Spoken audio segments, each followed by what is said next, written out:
Good morning, everyone. Thank you so much for coming out on a beautiful Veterans Day morning. I'm Jessica Vega-Peterson, Multnomah County Chair. I am deeply honored and humbled to spend this Veterans Day with you all on this very special occasion to preview the opening of the Thayer Family Foundation Veterans Shelter. Before we start, I'd like to take a moment to recognize the members of our armed forces and veterans who are here with us today. Could you please raise your hand so that we can express our deep gratitude for your service and sacrifice? Anyone who served.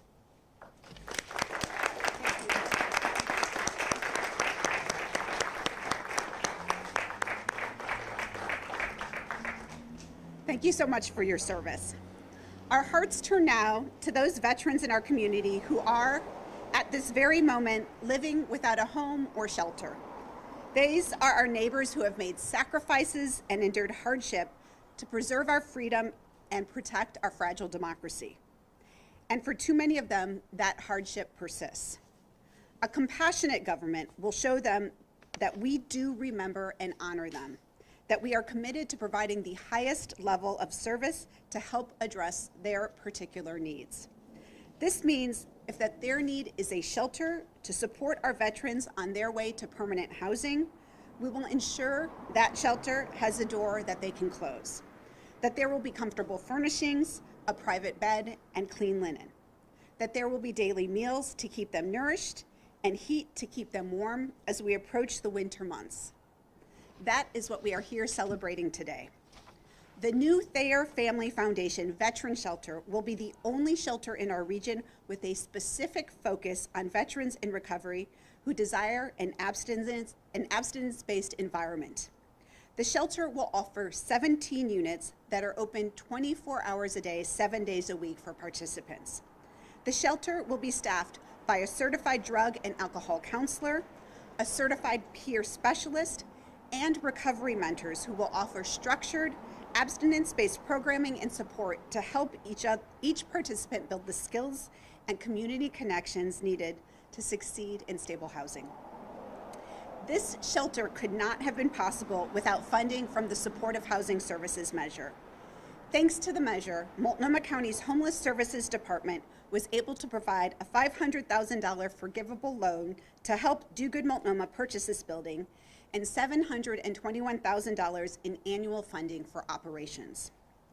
When the shelter opens next month, not only will we be fulfilling our duty to the veterans in our community, we will also be delivering on our promise to the voters and taxpayers of Multnomah County who passed the Supportive Housing Services measure. Now, I want to thank our partners who made this possible. Thank you to the Thayer family for their generous support. The Thayer Family Foundation was established in honor of the late Brigadier General James Thayer, who served in World War II. This year marks the 80th anniversary of the end of that war, and it's hard to think of a better way to honor Brigadier General Thayer and our veterans than opening this shelter. Thank you to Do Good Multnomah for your expertise and dedication in serving homeless veterans. At a time of resource constraint, that expertise is essential in helping to maximize the impact of these investments. Thank you to the shelter's neighbors, businesses, and the Neighborhood Association for their support of this vital work. And we will be hearing from somebody from the Neighborhood Association in a little bit. And last but not least, thank you to all the hardworking Multnomah County staff for their thoughtful stewardship of these public funds. This opening is the latest in our work to expand shelters in Multnomah County. Since 2020, we've added more than 1,000 24-hour-a-day, 7-day-a-week shelter beds, tripling the number of people served every single night. This expansion is done intentionally, in line with our community sheltering strategy and homeless response action plan, and in close collaboration with providers and local experts, including those with lived experience. Multnomah County understands that to serve people well, we have to meet them where they are. Our homelessness services system provides a multitude of services and program models that can attend to the diverse needs of those experiencing homelessness.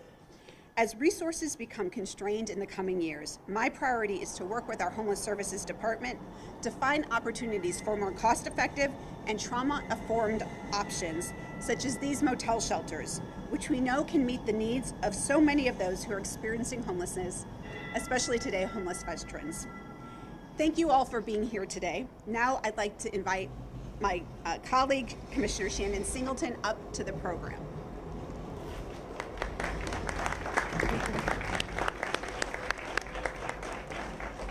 Thank you.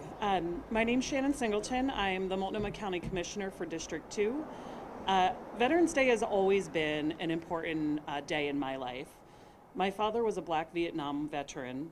He struggled with addiction and homelessness through his life and did not want to access VA services after being turned away when he returned home. Like many Vietnam vets, he returned home with an addiction and was told at the VA hospital that he had to go and get clean before he could access any of his benefits. This experience left him feeling alone and unsupported. He refused to access care at the VA until 2012, when I convinced him that the VA had changed. He was welcomed there, and they could help him get back into housing and address his lifelong addiction. Throughout my career, it has been my privilege to work with veterans experiencing homelessness and supporting them on their path to recovery from homelessness and to living a life post-service that was shaped by their strengths and their skills. As we continue to develop new shelters in the county, we must be intentional and creative and center the voices of the people who are experiencing homelessness themselves.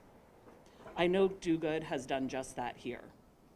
This new shelter is a great example of the types of services needed to support the nearly 800 veterans that we know are currently experiencing homelessness in our community. I am grateful for the work of Do Good Multnomah. Now I'd like to pass it over to our amazing Metro Counselor, Ashton Simpson.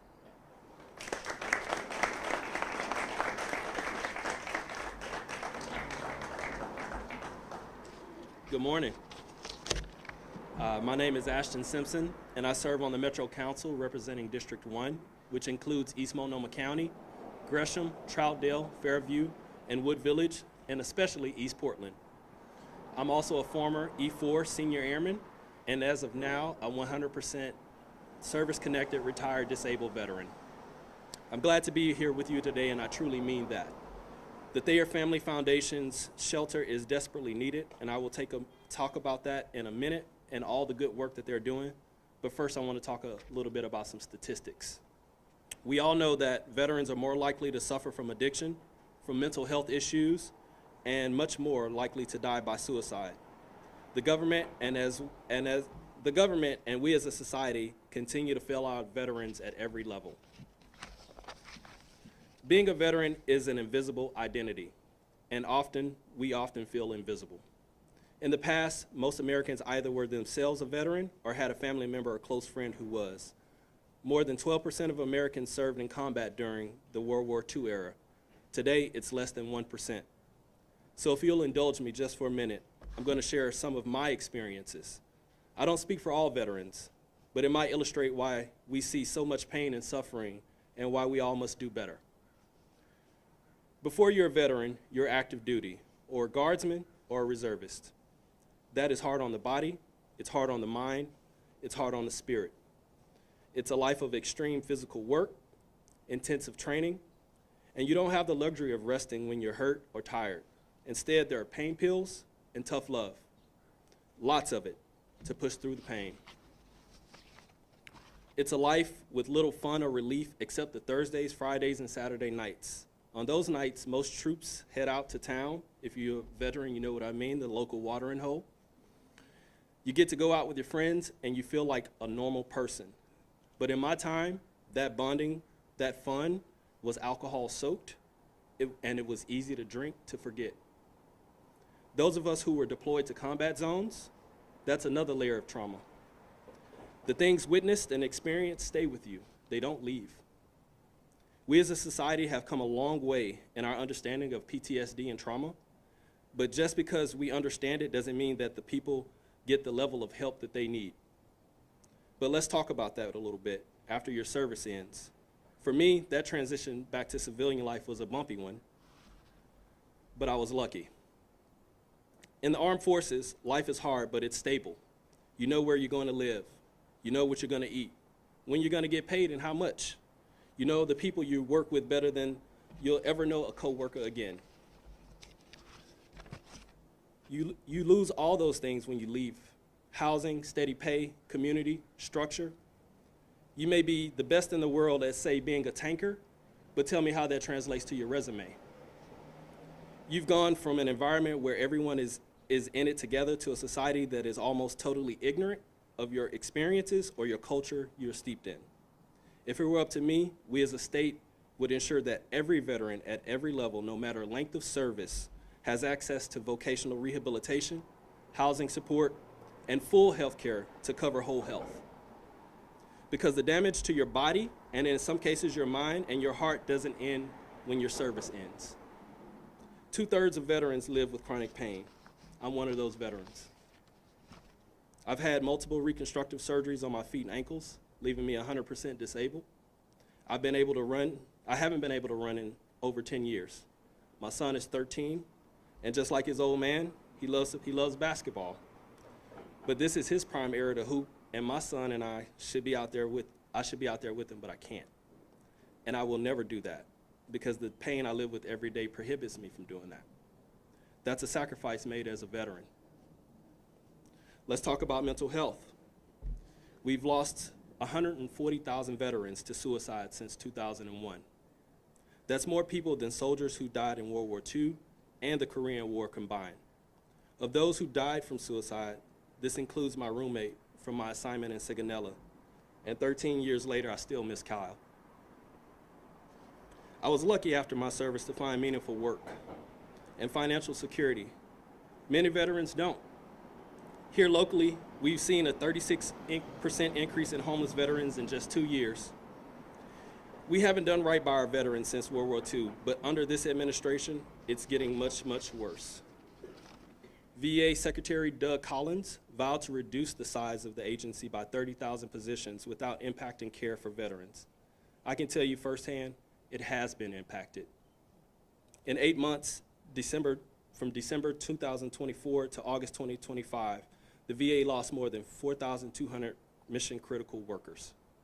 That's doctors, nurses, social workers, psychologists, nurse assistants, and medical support assistants. It's a huge loss of expertise. Veterans' needs are different, and the capacity for that is different. And yes, I have also too been impacted by that, by the lack of workers and doctors being available, with multiple doctor's appointments being canceled. So again, you have to live on with your pain no matter what. So that's the veterans' experience. That's where we are as a country right now, and that's why the Thayer Family Foundation's Veteran Shelter is so desperately needed. We cannot rely on the federal government. Our state has not stepped up to the plate like it should. So we, local governments, must do more. We have to do everything we can as a community to provide this care. Metro is able to support this work through our supportive housing services program, as mentioned previously. We contributed $500,000 to this to obtain the site and have committed $750,000 a year for operations. The supportive housing services funds are a lifeline in a time where we see cuts everywhere. We need to do so much more, but I'm very glad to be here today. I know the veterans who come through these doors will get the help they need to recover from addiction and support in staying sober. That will come from counselors and caseworkers. That healing will also come from their fellow veterans, people who truly know the cost of service because they also paid that price themselves. So I'll end it here with some thank yous. I know it's been long, I'm sorry, a bit long-winded. Thank you to the voters who made this possible by voting yes to the supportive housing services. Thank you to Do Good Multnomah and to Multnomah County, who have worked hard to create a place of healing. Thank you to all who helped renovate, construct, and/or improve this physical space, and to the staff for doing this good work. And most of all, thank you to the veterans in this crowd. I really mean it. Your service, your sacrifice is a true testament to what service should be. And with that, I want to pass the mic along to a fellow veteran, an Army veteran. His name is Terrence Moses, excuse me. Terrence Moses, president of the Kenton Neighborhood Association. Thank you.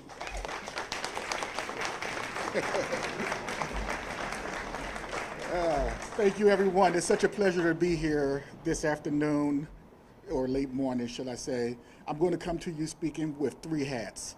I want to first speak to you about the veterans experience. Like my counterpart here, I am a 100% retired disabled veteran. Look at me, you would never know that. But I do suffer from many afflictions that compound from my time in the service. But we all have choices.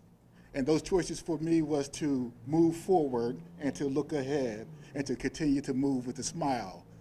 Yes, cuts are inevitable. Yes, the military and the VA has suffered many cuts. And like Shannon said about her father, and yes, many veterans do refuse the services. We do refuse to talk about our history and our time in the military. And yes, often that leads us to not receive those services from the VA. But I'm here to tell you that yes, from the time that my counterpart retired and came out of the service, by the time Shannon's dad came out of the service, to me, I have received better care than most of them have. I have been recognized and things have changed, but by far we still have a long way to go. And that's what I would say about our military. And yes, things are shaky with this administration. Some of the veterans that you may come across, even some of the military personnel today, would not be very happy in the job that they are doing right now. But they have a mission at hand, and that's what we stand for. So that's hat one. My hat two that I will come to you and speak to you about would be my activism around houseless folks. I support, I reach out, I mentor, I talk to folks living on the streets and living without. I provide that need because I was afforded the ability to be saved and be graceful and be able to continue my life. So I live without wanting because someone is taking care of me. So I decided that I would then give back and take care of others.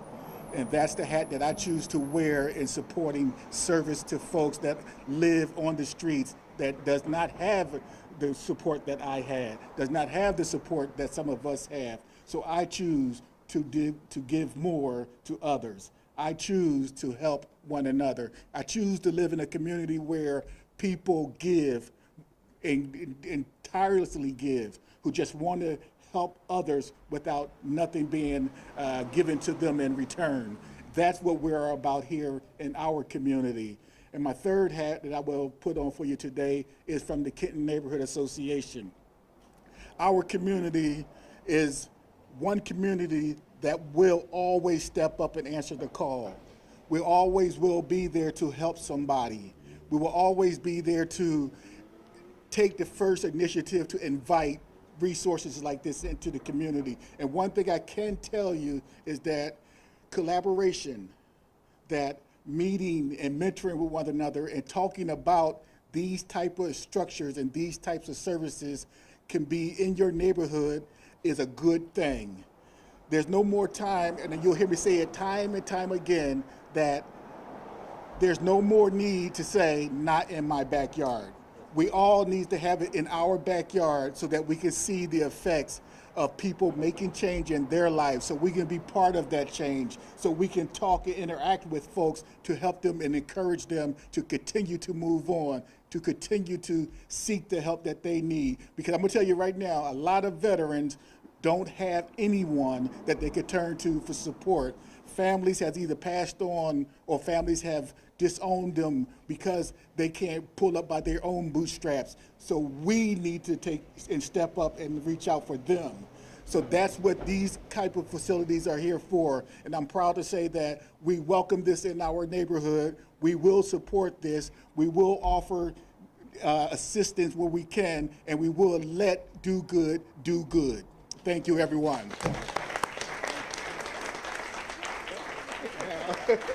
So now I'd like to welcome John Thayer up. That's good. Well, that's a tough acts to follow here, I tell you. Heartfelt stuff. Really appreciate it. Well, thank you for being here. And on behalf of the entire Thayer Family Foundation organization, we're just so thankful and grateful to be a part of this partnership with Do Good and the county and the veteran folks here in the community of Kenton. So couldn't come up with a better group of people to pull off a great facility like this. But I wanted to just start out by saying that real inspiration really for the Thayer Family Foundation and also our involvement with this project is our late father, Brigadier General James B. Thayer. Dad was really an inspiration to all of us. I know our family and friends and the community as a whole. But Dad was truly, he was really a veteran of World War II, and he was truly a citizen soldier, really part of the greatest generation. And his inspiration in our lives, and also his involvement with the community for the last really half of his life. His mission in life was to serve the community and serve those who serve others. And that's really the motto of the Thayer Family Foundation, is to serve those who serve others. And so we're just so proud to be here today. I want to thank Multnomah County for your generous support of this cause and many other causes. And I mentioned the counselor earlier that I pay our Metro Services housing tax every year, proudly, to help the cause. I also want to just mention how proud and grateful we are with our association and partnership that we've had with Do Good Multnomah for 5 or 6 years under the solid stewardship of Daniel Ovanis and Chris and Sasha, Shannon, Nicole, and John, who's going to be the hands-on manager. You folks are just such a pleasure to work with, and we really appreciate the relationship we've built with you folks personally and just your dedication and passion, for this mission. Also, just want to recognize the Kenton community, because without the support of you folks, these projects aren't that successful. There's been a lot of dissension in other communities where there's been issues and problems, and the community hasn't welcomed and embraced facilities like this maybe as well as they should. But I know under the guidance of Do Good, this is going to be a first-rate facility, first-rate in terms of the way it's operated and run. It's going to be clean, safe, and we're going to keep the trash picked up as well. So I also, before I leave the podium, I want to thank a couple of organizations that have really helped to make this building, and particularly the exterior of the building, what it is today. I want to recognize Heather Wood, who's one of the owners of Mountainwood Homes, and also we have two gentlemen from Ace Hardware who donated materials to upgrade the exterior facility. And I was here 2 weeks ago, and Heather and her husband Robert were right here with about 25 of the Mountainwood employees working tirelessly to upgrade this exterior of the facility. And I was so impressed that Heather and Robert, the owners of the company, were right in the middle of it. And they said, we're here to help the cause, and we want to help support the veterans. And again, Heather and the folks from Ace Hardware, we really appreciate your support, donating time and materials to this project. So with that, again, thank you for all your support. We really appreciate everybody being here today. And again, we're just so proud and honored to be a part of this partnership. So thank you. Thank you.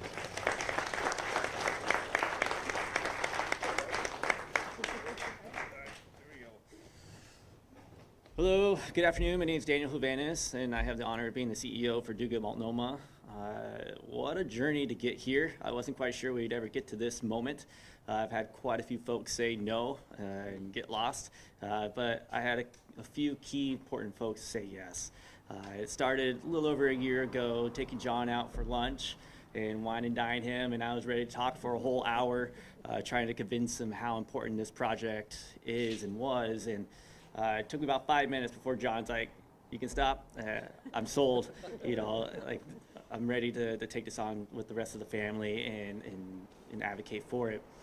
And about a year later, and jumping through all the hoops with the county and getting them to say yes, here we are, standing here on Veterans Day, opening up this shelter that is so needed here in this city for veterans.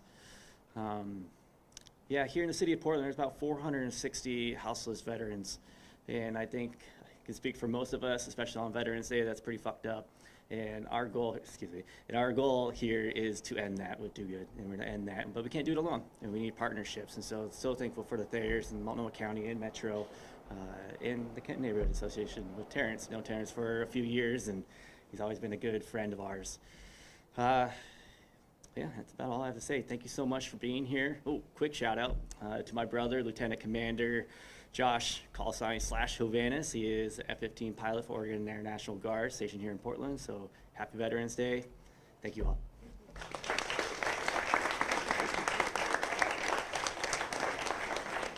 So thank you all again for being here. That concludes our program. I know there might be folks that want to talk to people individually after this, so we're happy to make folks available. Thank you so much again, and what a great day to be out, and what a wonderful occasion. Thank you.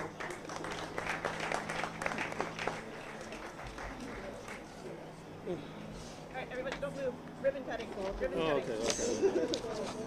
Does not conclude our program. I wanted to get in one of the rooms. Where's the ribbon? We get to cut a ribbon. All you. This is probably the most fun speech I've ever done. 'Cause I've never talked about my